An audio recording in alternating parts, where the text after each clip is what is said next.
என் பொண்ணு பவல்யா பர்த்டேக்கு நான் பண்ண கேக் பத்தி தான் இந்த வீடியோல பார்க்க போறோம். பர்த்டேன்னு சொன்னது என் ஹஸ்பண்ட் கடையில கேக் வாங்கிடலாம்னு சொல்லிட்டாங்க.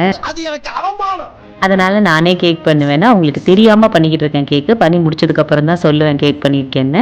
ஒவ்வொரு வருஷமும் ஏதாவது ஒரு டிஸ்னி பிரின்சஸோட தீம்ல தான் நான் பர்த்டே செலிப்ரேட் பண்ணிட்டு இருக்கோம். ஆனால் ரொம்ப சிம்பிளாக தான் பண்ணுவோம். இருந்தாலும் இந்த தீம் வச்சு பண்றது கொஞ்சம் இன்ட்ரெஸ்டிங்காக இருக்கு.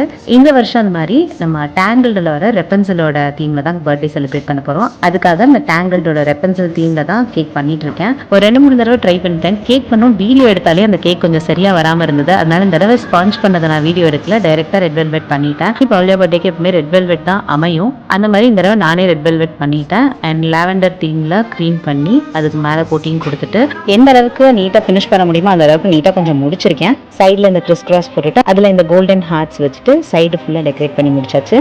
அந்த ரெப்பன்சிலோட பின்னல் மாதிரி போடலான்னு பார்த்தேன், நமக்கு தான் வரல. அதனால நார்மல் டிசைன்லேயே போட்டு முடிச்சாச்சு. டேங்கிள்டில் அந்த சன் ரொம்ப முக்கியம் இல்லை, அதனால அதை எப்படியோ என் ஸ்டைலில் வரைஞ்சிட்டு இருக்கேன். பாப்பா பேரை எழுதி பார்க்கலான்னு பண்ணேன், சரி அது அப்புறம் எழுதிக்கலான்னு சொல்லிட்டு ஃபைனலாக சன்னை முடிச்சுட்டு பேரையும் எழுதியாச்சு, பவல்யா யாழிசை. இன்னும் கொஞ்சம் கேக் அழகாக்குறதுக்காக மேலே பட்டர்ஃப்ளைஸ் எல்லாம் வச்சு ஹாப்பி பர்த்டேன்னு வச்சுட்டு அண்ட் ரெப்பன்சிலோட ஒரு பிரிண்ட் அவுட்டை எடுத்து வச்சாச்சு. இந்த கேக் எப்படி இருக்குன்னு சொல்லுங்கள். இந்தாங்க wide pose, side pose and top Bose.